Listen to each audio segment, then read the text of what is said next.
د جلال آباد ښاروالۍ له لوري د داخلي عوایدو پر مټ د جلال آباد ښار درې ناحیه کې د یو سړک د خریزۍ چارې پیل شوې. د جلال آباد ښاروالۍ مرستیال وایي دغه سړک چې 615 متره اوږدوالی لري د 8.6 میلیون افغانیو په لګښت جوړیږي. کومې پروژې موږ په ساحه کې تطبیقوو د حفظ په مراقبت کې دوی موږ سره ډېره همکاري وکړي چې هغې ته ضرر ونه رسوي، د هغو هغه خیال وساتي تر څو چې بیرته په زر یا کم وخت کې بیرته تخریب نشي. اکثره جوی کې داسې وي چې خلک د دغو پروژو هغه کیفیت یا مثلا د هغې د مراقبت کې موږ سره هغه نه کوي،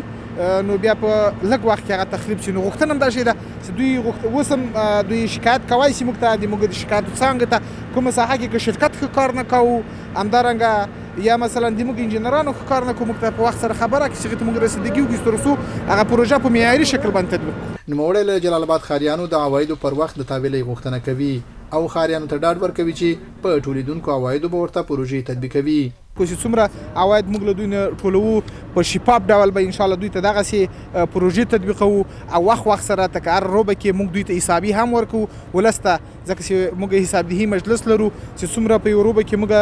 له دوی نه عواید ټول کړي د هغو د بیرته حسابي ورکوو. همدارنګه د پروژو هغه نمونې شکل هم ورته وړاندې کوو په مجلس کې تر څو چې دوی مطمئن سي چې کوم عواید موږ ته راکوي دوی په دې مطمئن اوسېږي چې موږ ته د خدمت په هغه باندې لګېدلي. د جلال آباد ښار درې ناحیې یو اوسیدونکی وایي ښاروالۍ جلال آباد ښار کې بېلابېلې رغنیزې پروژې پیل کړي. موږ د جلال آباد ښاروالۍ نه ډېر خوشحاله یو چې زموږ هغه کوم عواید چې دي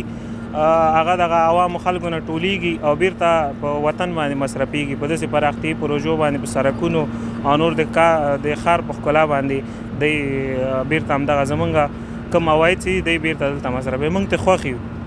د جلال آباد ښاروالۍ په روان 1404 مالي کال کې 15 لویې او وړې پروژې د شاوخوا 555 میلیون افغانیو په ارزښت پلان کړي چې یو شمېر یې بشپړ او ځینې تر کار لاندې دي.